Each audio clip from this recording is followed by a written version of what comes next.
முழுவதும் ஏமாற்றம். ஒரு 10% நிதி வீடு கட்டுவதற்காக மத்திய அரசு கொடுத்துட்டு அது ஒட்டுமொத்த திட்டத்திற்கும் பிரதம மந்திரி ஆவாஸ் யோஜனா அப்படின்னு அந்த திட்டத்திற்கு பெயர் வைப்பதில் தொடங்கி எல்லா திட்டங்கள்லையும் மத்திய அரசினுடைய பங்களிப்பு இருக்கக்கூடிய திட்டத்துக்கு கூட நிதி கொடுக்கலன்னா எப்படி அப்படின்னு கேட்குறாங்க. இப்படியே தவறான விஷயங்கள் இப்போ இவர் கான்ஸ்டன்டைன் சார் சொன்னார், சொன்ன தகவல் தவறா அப்படின்னு சொல்லிட்டு. இந்த தங்கம் தென்னரசையா சட்டமன்றத்தில் நான் சேலஞ்சாகவே வைக்கிறேன், உங்கள் சேனலில் எடுத்துக்கோங்க, இங்கே இருக்கிறவங்க யார் வேணாலும் எடுத்துக்கணும். இன்னைக்கு தங்கம் தென்னரசையா என்ன சொல்கிறாரு, 2,50,000 கோடி ரூபாய் தான் மத்திய அரசு கிட்ட இருந்து மாநிலத்திற்கு 10 ஆண்டுகளில் வந்திருக்குன்னு சொல்கிறார். 10 ஆண்டு பட்ஜெட்டு தமிழக பட்ஜெட் வந்து நீங்கள் எடுத்துக்கோங்க. மத்திய அரசினுடைய பங்களிப்பு எவ்வளோ நீங்கள் கணக்கு போடுங்க. கடந்த வருடத்திற்கு நான் சொன்ன 51,000 கோடி ரூபாய் என்று இப்படி நீங்கள் அதாவது எவ்வளோ தெளிவாக இருக்காங்கன்னா, எப்படி பேசுகிறாங்கன்னா, டேக்ஸ் டெவல்யூஷன் பர்சன்டேஜ் மட்டும் சொல்கிறாங்களே தவிர கிராண்ட் இன் எய்ட்ஸு, மற்ற காம்பன்சேஷன் செஸ்ஸு, மற்ற அடிஷ்னல் ஸ்பெஷல் ப்ராஜெக்ட் ஃபண்ட்ஸு எதையுமே அவங்க சொல்ல மாட்டேங்கிறாங்க. இவங்க சொல்கிறாங்களே சேலஞ்ச் பண்ண முடியுமான்னு. உங்கள் சேனலில் நான் சேலஞ்ச் பண்ணுறேன். 10 ஆண்டுகளில் தமிழகத்திற்கு மட்டும் மத்திய அரசு கொடுத்திருக்கக்கூடிய பணம் வந்து 6,96,666 கோடி ரூபாய். இது ஃபுல் டீட்டெயில்ஸோடு உங்களுக்கு நான் ஃபர்னிஷ் பண்ணுறதுக்கு தயாராக இருக்கேன். தங்கம் தென்னரசு மாதிரி மிக மிக தன்மையான, மிகவும் ஒரு புகழ்பெற்ற, பெயர் பெற்ற ஒரு அமைச்சரே இப்படி வந்து தவறான தகவல்கள் சொல்ல வேண்டிய சூழ்நிலை வருதுன்னா அவர் எப்படிப்பட்ட அழுத்தத்திற்கு அவருடைய தலைமையிலான உள்ளாக்கி இருப்பார் அப்படின்றது நான் புரிஞ்சுக்க முடியுது. தொடர்ந்து பொதுவெளியில சொன்ன தகவல் இல்ல, சட்டமன்றத்துல சொல்லப்படுது. சட்டமன்றத்துல அவை குறிப்பில் இருக்கு. ஒரு டேட்டாவை சொல்றது அப்படிங்கிறது அதுதான் சொல்றேன். ஜஸ்ட் லைக் தட் சொல்ல முடியாது இல்லையா? எவ்வளவு அழகா சொல்றாங்க. டாக்ஸ் டெவல்யூஷன் பர்சன்டேஜ்னு சொல்றோம் இல்லையா, அதை மட்டும் சொல்றாங்க.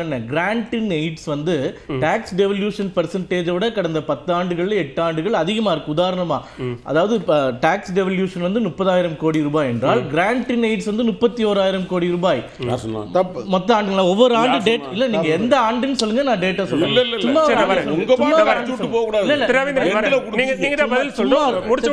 உதாரணமா நம்ம எடுத்துக்கலாம். திமுக 40 MP சீட்டு ஜெயிச்ச 2019 to 20 ஆண்டு டாக்ஸ் டெவல்யூஷன் 26,392 கோடி. ஆனால் கிராண்ட் இன் எய்ட்ஸ் 27,783 கோடி ரூபாய்.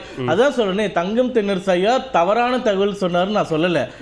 அதாவது பாதி உண்மையை சொல்லிட்டு பாதி உண்மையை மறைத்து விட்டு டெக்னிக்கலி அவர் மேல தப்பு இல்லாம சொல்லிடுறாரு. நான் சொல்றேன், 10 ஆண்டுகள் இவர் சொன்ன டேட்டா, இந்த டேட்டா எனக்கு கரெக்டா தெரியல, இவர் கரெக்ட் பண்ணுவோம். டாக்ஸ் டெவல்யூஷன் ஃபண்ட் வந்து 2,88,627 கோடி ரூபாய் மத்திய அரசாங்கம் கொடுத்திருக்கின்றது. ஆனால் கிராண்ட் இன் எய்ட்ஸ் ஃபண்ட் மட்டும் 2,58,338 கோடி. அது போக அதர் ஃபண்ட்ஸ் எல்லாம் சேர்த்து தான் 6,96,666 இல்ல. அது அங்கதான் ஒரு டிஸ்பியூட்டுக்கு வராங்க. இங்க 7.5 லட்சம் கோடி ரூபாய் கொடுத்துட்டு நாங்க வாங்குறது வெறும் 2.8 லட்சம் கோடி. ஆனா பீகார் உங்களுக்கு ரொம்ப பிடிச்ச ஸ்டேட் தெரியும். 6,96,666 கோடி ரூபாய் நான் மத்திய அரசாங்கம் மாநில அரசாங்கத்திற்கு 10 ஆண்டுகள்ல கொடுத்திருக்கு. டேட்டா கொடுக்குறேன்னு சொல்றேன். இல்லன்றவங்க டிஸ்பியூட் பண்ணுங்க, கேஸ் போடுங்க, வேற ஏதாச்சும் பண்ணுங்க. நீங்க வந்து அந்த தகவல் பொய் நீங்க சொல்லிக்கோங்க, நான் உண்மைன்னு சொல்றேன். இது யாரு வந்து ஆர்பிட்ரேட் பண்றது? நீங்க பண்ண முடியாது, நான் பண்ண முடியாது, மக்கள் பண்ணட்டும். இல்ல நீங்க சேனல் ஒரே நிமிஷம் இறுதி கருத்து ஒன்று. இப்போ போற போக்கிலே சொல்றது. இப்ப கனகராஜ் சொல்றாரு அரிசிக்கு 5% வரி போட்டாங்கன்னு.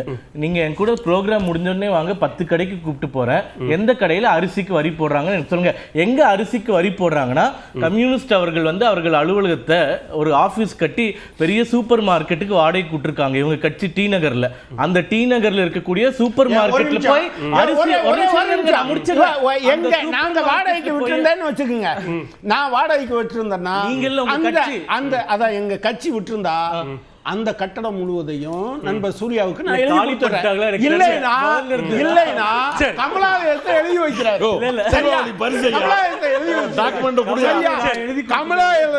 அந்த வாடகை அக்ரிமெண்ட் காட்டுங்க.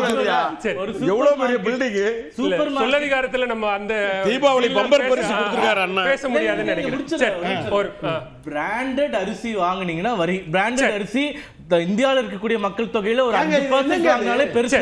நான் போய் வாங்கக்கூடிய தெருமுக்கில் வாங்க கடையிலோ நாடார் கடையிலோ என்னைக்குமே அரிசிக்கு வரி போட்டது. மக்கள் யாருக்கும் அரிசிக்கு வரி போட்டது.